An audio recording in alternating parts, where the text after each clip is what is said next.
దేవుని నామానికి స్తోత్రములు. ఈ ఉదయకాల సమయంలో మీ అందరికీ కూడా నా హృదయపూర్వకమైనటువంటి వందనాలు తెలియజేస్తున్నానండి.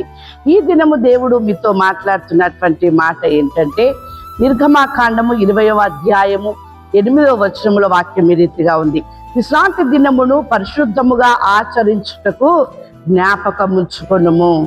ఏమండి, విశ్రాంతి దినమును, దేవుణ్ణి ఆరాధించేటటువంటి దినమును నీవు పరిశుద్ధముగా ఆచరించుటకు జ్ఞాపకం ఉంచుకొనుము. ఎందుకో తెలుసా?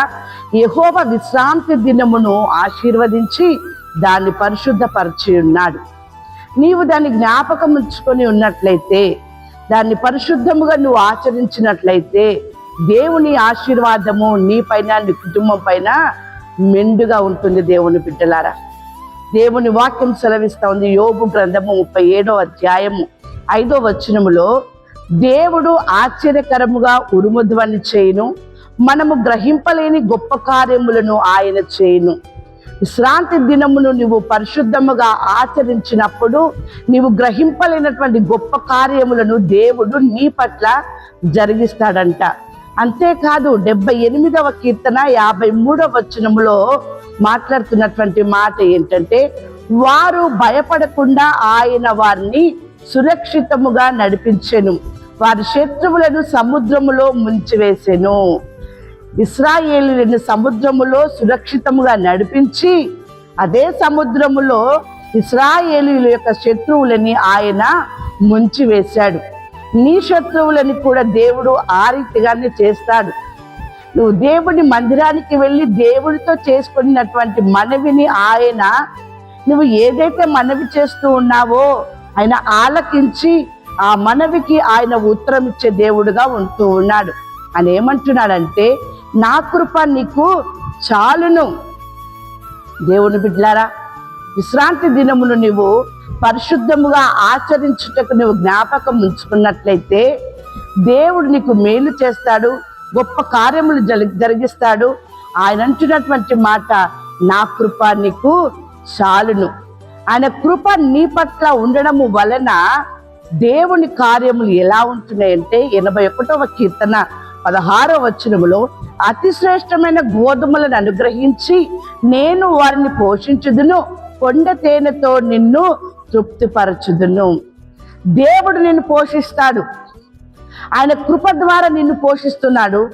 ఆయన నిన్ను తృప్తిపరుస్తూ ఉన్నాడు.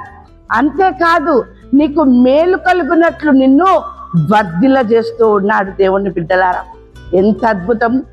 ఒక ఆదివారపు దినమును, విశ్రాంతి దినమును నీవు నీ కుటుంబము వెళ్ళి దేవుని ఆరాధించడము వలన నీ జీవితములో దేవుని కృపను పొందుకుంటావు. దేవుని కృప నీకు అనుగ్రహింపబడుతుంది. ఎప్పుడైతే దేవుని కృప నీ పైన ఉంటుందో, నీ కుటుంబం పైన ఉంటుందో, గ్రహింపలేని గొప్ప కార్యములు ఆయన నీ పట్ల చేస్తాడు. నీకు మేలు కలుగునట్లు నిన్ను వర్ధిల్ల చేస్తాడు. అదే విధంగా నిన్ను పోషిస్తాడు, నిన్ను తృప్తిపరుస్తా ఉన్నాడు. వాక్యం సెలవిస్తా ఉంది కదా ఇక్కడ, యెహెజ్కేలు 34వ అధ్యాయము 26వ వచనములో, ఋతువుల ప్రకారము వర్షము కురిపించెదను, దీవెనకరమగు వర్షములు కురియును. ఎంత అద్భుతమైనటువంటి ఆశీర్వాదములు! ఎన్ని ఆశీర్వాదములు దేవుని కృపలో ఉన్నాయి. దేవుని బిడ్డలారా, విశ్రాంతి దినమును జ్ఞాపకం ఉంచుకో.